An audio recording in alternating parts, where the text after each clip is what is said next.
नमस्कार, स्वागत है आप सबका एक बार फिर से क्रिकबस्ट चैटर में। एक हफ्ते से ज्यादा हो चुका है उस लॉर्ड्स की ऐतिहासिक लड़ाई को। अब नजरें हैं लीड्स में खेले जाने वाले तीसरे टेस्ट मैच में इंग्लैंड और भारत के बीच। हमारे साथ जुड़ रहे हैं जहीर खान उसके प्रीव्यू के लिए। जहीर, बहुत बहुत स्वागत है आपका। और जैसा मैंने कहा कि क्योंकि 7 दिन हो चुके हैं उस जीत को, क्या करता है ये इतना बड़ा अंतराल दो गेम्स के बीच में दोनों टीमों के लिए? क्योंकि भारत को अगर आप देखें तो वो चाहेंगे, क्योंकि वो जीत से आ रहे थे, आप और जीतना चाहते हैं। आपने मोमेंटम की बात करी है कई बार क्रिकबस्ट चैटर पर, क्या वो टूटता है? और इंग्लैंड के लिए क्या ये समय भरपूर था वापस आने के लिए, अपने सब खिलाड़ियों को बिठाकर समझाने के लिए कि भाई हमें ये नहीं करना है और ये करना है? शुक्रिया तने आज जी। काफी अरसा हो गया, ऐसे लग रहा है ना कि जी हम अभी एक एक हफ्ते से ज्यादा हो गया है। और ये ब्रेक मैं समझता हूँ इतनी बड़ी जीत के बाद। आप कह रहे हो मोमेंटम की बात। जी ये सारे चीजें ना छोटे फॉर्मेट में बहुत ज्यादा असर करती है। मतलब आप देखोगे कि वनडे T20 में अगर आप जितना अच्छा आपका मोमेंटम चल रहा है, आप चाहते हो कि जल्द से जल्द उतने ज्यादा मैचेस खेले, लेकिन टेस्ट मैच में हल्का सा इसमें फर्क जरूर होता है। और वो फर्क ये होता है क्योंकि आप 2 टेस्ट मैच खेल चुके हैं। तो अगर आप देखोगे ना, बोलिंग वर्कलोड जितना जी दोनों टीमों ने जितना किया है, वो टेस्ट मैच में एक हफ्ता अभी एक कहते थे कि लाजमी था। मतलब कि जी आपको अगर ये ब्रेक मिलेगा तो आप इसको लुक फॉरवर्ड करते हो, आपके बैटरी चार्ज करते हो, आपका रिकवरी, रेस्ट, थोड़ा एक स्विच ऑफ, वो भी एक बहुत जरूरी होता है। तो मैं समझता हूँ उस नजरिए से ये ब्रेक दोनों टीमों के लिए बहुत अच्छा होगा। और तने एक बात बिल्कुल सिंपल है ना, जो जी टीम जीतती है ना, वो कम टाइम बिताती है मीटिंग्स में, और जो टीम हारती है वो ज्यादा टाइम बिताती है मीटिंग में। तो भारतीय खेमा इस वक्त ये ब्रेक को एंजॉय कर रहा होगा, थोड़ा स्विच ऑफ करने का देख रहा होगा, लेकिन इंग्लैंड का खेमा इस वक्त इस चीज में लगा होगा कि क्या और कर सकते हैं या तकनीकी रूप में क्या कर सकते हैं। तो मीटिंग्स वैसे चल रहे होंगे। सही बात है। और देखिए, जो मीटिंग्स हुई होंगी भारतीय खेमे में भी, सही छोटी भले ही रही हो, लेकिन वहां सोचने को कुछ एकाध चीजें जरूर हैं। क्योंकि हमने देखा ये हेडिंग्ली में होने वाला है तीसरा टेस्ट मैच। पिछली बार जब भारतीय टीम हेडिंग्ली में खेली थी तो 2002 में खेले थे। वो बेहतरीन टेस्ट मैच, ऐतिहासिक टेस्ट मैच जो भारत ने जीता। वहां से यहां पर अब जब आए हैं, हमने पिछले कुछ सालों में देखा है कि पेस को विकेट्स बहुत मिले हैं, लगभग 140 के आसपास विकेट्स मिले हैं पेस को 2015 से। स्पिन को बिल्कुल उतने नहीं मिले हैं, 30 के अंदर विकेट्स हैं स्पिन के लिए। तो क्या यहां पर आकर, और इसीलिए मैं ना बादाम खा रहा हूं पिछले पूरे हफ्ते से, मुझे वो सवाल याद रखना था। मैंने आपसे पिछले टेस्ट के आखिरी दिन पूछा था कि क्या भारत कुछ चेंजेस करेगी इसमें जाते हुए? अगर शार्दुल ठाकुर फिट हैं, अवेलेबल होते हैं सिलेक्शन के लिए, तो क्या वो आएंगे? क्या आप रविचंद्रन अश्विन को खिलाएंगे? कैसी होगी प्लेइंग 11 भारत की इस तीसरे टेस्ट में? जी देखिए, जो दो मुद्दे आपने बताया ना, यही यही मुद्दे उठेंगे जरूर। इस पे जरूर जी विचार विमर्श होगा। शार्दुल का फिटनेस देखना होगा, अगर वो फिट है या नहीं। अगर वो फिट है और आप बदलाव करना चाहते हैं कंडीशंस के हिसाब से और अपनी बैटिंग को और थोड़ी मजबूती देने के हिसाब से, तो वो एक जरूर विचार होगा। लेकिन मुझे नहीं लगता कि कुछ चेंजेस करने देखेगी भारत पिछले मुकाबले में। आपने बताया कि हेडिंग्ले का विकेट 2002 में जैसे खेला था, या जी जैसे इनके आंकड़े बताते, तो नॉटिंघम के बाद यही ग्राउंड है जहां पर इतने अच्छे पेस बॉलर के नजरिए से आंकड़े हैं। तो आप कोशिश यही करोगे कि 4 गेंदबाजों के साथ आप मैदान में उतरे, तो फिर रह जाती है बात फिर आपको स्पिन गेंदबाज की। लेकिन हमने पहले भी देखा है अब तक कि रविंद्र जडेजा को इसलिए शामिल किया गया है क्योंकि उनके बल्लेबाजी में ज्यादा उनका पड़ा भारी रहा है। और जब आप 4 गेंदबाजों की तरफ देख रहे हैं तो उसमें से ज्यादा कोई बल्लेबाजी एक जी कंसिस्टेंटली आपने देखा नहीं है। हाँ, पिछले मैच में बहुत अच्छा कंट्रीब्यूशन रहा उनका, लेकिन कहीं ना कहीं ये भी देखना होगा ना कि जब ऊपर से इन कंडीशंस में आपकी विकेटें गिरती है, आपको दो चीजें देखनी होती है। एक तो आपके प्लेयरों का फॉर्म, और दूसरी चीज है कि कंडीशंस के बदौलत भी आप विकेट्स खो सकते हो, गेम वैसे भी जा सकता है।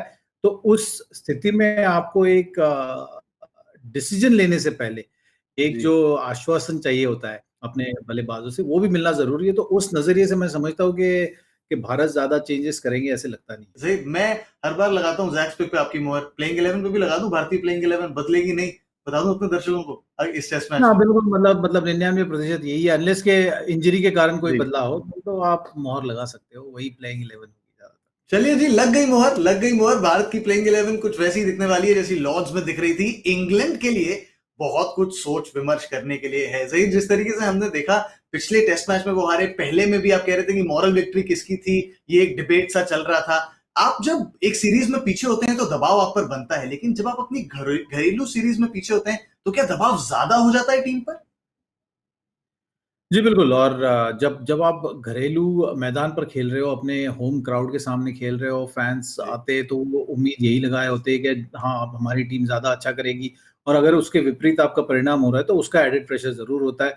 दूसरा, अगर आप देखोगे मीडिया में, सोशल मीडिया में भी जो एक ज़्यादा दबाव जो बढ़ता है, जो जी। डिस्कशंस चलते हैं, उसका भी काफ़ी असर होता है जब आप घरेलू मैदान पर खेल रहे हो। जब आप अपने देश से दूर होते हो तो हो सकता है वो चीज़ें चल रही होती, लेकिन बतौर खिलाड़ी आपको उसका उतना अंदाज़ा नहीं होता। लेकिन जी। अब आप बिल्कुल एक नज़दीकी होते हो, घर पे ही खेल रहे हो, तो ये सारी चीज़ें तो ज़रूर असर करती है। तो इंग्लैंड के खेमे में ये ज़रूर चीज़ें असर कर रही होगी, जिस तरीके से रूट ने इतने अच्छे कप्तानी के बाद भी जी। 1 घंटे के कारण जो एक डिस्कशन शुरू हुआ है उनके बारे में, अच्छा क्या कर दिया आपने, आप ये कर सकते थे, वो कर सकते थे, 10 तरीके के आपको सवाल-जवाब होंगे, 10 तरीके जी। के आपको ओपिनियंस आएँगे, सलाहें आएगी, तो वो सारी चीज़ें तो आपको साथ लेके एक अच्छे माइंडसेट से उसको जूझ के आपको अगला टेस्ट मैच खेलना है। तो हाँ, उस नज़रिए से ज़रूर इंग्लैंड के खेमे में हल्की-सी हलचल ज़रूर होगी। दरवाजा थोड़ा सा खोला है इंग्लैंड टीम ने, क्योंकि बदलाव करे हैं उन्होंने अपने स्क्वाड में तीसरे टेस्ट मैच के लिए। डेविड मलान अंदर आए हैं, साकिब महमूद अंदर आए हैं। मलान 2018 से एक भी टेस्ट मैच नहीं खेले हैं, और मार्क वुड चोटिल जो हुए थे पिछले टेस्ट मैच में, जहीर वो इस टेस्ट मैच से बाहर हैं। तो कुछ चेंजेस तो दिख रहे हैं जो हमें समझ आ रहे हैं कि होंगे, क्योंकि डेविड मलान आएंगे ही आएंगे, हसीब हमीद ओपन करेंगे ही करेंगे, लेकिन उसके अलावा और कुछ बदलाव भी आप देख रहे हैं? नहीं, तने आपने जो बताया वही बदलाव होंगे ज़रूर। जी। हमीद ओपन करेंगे रॉरी बर्न्स के साथ, और फिर 3 नंबर में स्लॉट किया जाएगा मलान को। इन फॉर्म बैट्समैन है, काफ़ी कंसिस्टेंटली इन्होंने रन बनाए। तो जी। एक जब आप ऐसे दौर से गुज़र रहे होते हो ना, और आपको पता है कि आपका आपका प्रॉब्लम ज़्यादातर गेंदबाज़ी नहीं रहा है, आपका प्रॉब्लम रहा है कि आपने बल्लेबाज़ी जिस स्तर की करनी चाहिए, उस स्तर की आपकी बल्लेबाज़ी नहीं रही। आप एक बल्लेबाज़ पे ज़्यादा डिपेंडेंट हो। अगर आप परसेंटेज भी देखोगे, जो जी। रूट जितने अपनी टीम के रनों में जितने उनका कंट्रीब्यूशन है, वो नॉर्मली आप हमेशा एक बल्लेबाज से उतना एक्सपेक्ट नहीं कर सकते। रूट ने ऑलरेडी इस सीरीज में 350-400 रन बना दिए, लेकिन बतौर बल्लेबाज भी आप देखोगे, और आप इतिहास को भी देखोगे तो बहुत कम ऐसे बल्लेबाज होते हैं जो हर हर इनिंग में रन बनाते हैं। ऑन एन एवरेज अगर आप देखोगे तो हर तीसरी इनिंग या चौथी इनिंग एक सक्सेसफुल इनिंग मानी जाती है बल्लेबाज की। जी। तो ज़रूरी नहीं कि आप आपके अगले मैच में भी रूट अच्छी बल्लेबाज़ी करेंगे। हालाँकि इतने प्रेशर के बाद और ऐसे हो सकता है कि ये प्रेशर के कारण वो अपना विकेट गँवा दे, जो कि हमने देखा सेकंड इनिंग में। सेकंड बिल्कुल। इनिंग में जी। सिर्फ रूट अपने रन बनाने के लिए नहीं खेल रहे थे, मैच बचाने के लिए खेल रहे। तो हमेशा जब आपके पास वही ज़िम्मेदारी लेके आप उतरते हो, तो कहीं न कहीं तो वो चीज़ें आपके ज़हन में ज़रूर होती है, और उसका दबाव ज़रूर पड़ता है। तो वो उस चीज़ का ध्यान रखना होगा। उसके अलावा आपके पास वुड जो एक बहुत बहुत बेहतरीन गेंदबाज़ है, अच्छी गेंदबाज़ी कर जी। रहे थे। स्टुअर्ट ब्रॉड आपके बाहर हो गए। तो एक जो स्थिरता चाहिए आपको एक सीरीज़ में, वो इंग्लैंड के खेमे में इस वक़्त उतनी नहीं है, भारतीय खेमे में है। तो उसका फ़ायदा ज़रूर इस सीरीज़ में भारत को होगा, और इससे आपको निकलने के लिए, उभरने के लिए किसी एक खिलाड़ी को रूट के अलावा इंग्लैंड के जी। खेमे में हाथ ज़रूर खड़ा करना होगा, रिस्पॉन्सिबिलिटी ज़रूर लेनी होगी अगर उन्हें इस सीरीज़ में अभी वापसी कर। भारत के पास एज जाते-जाते इस टेस्ट मैच में? इसमें कोई शक नहीं था, नहीं, बिल्कुल। और ठीक है। आप जी। भी अगर देखोगे ना, जैसे सीरीज़ गया है, आप बिल्कुल इस वक़्त इंग्लैंड ये उम्मीद कर रही होगी कि सब हर चीज़ उनके तरफ जाए अगले टेस्ट मैच में, और भारत को बस, जैसे मैंने कहा कि जिस जुनून के साथ खेले, जिस जिस एनर्जी के साथ खेले, उसको ही बरकरार रखे और आगे जाए।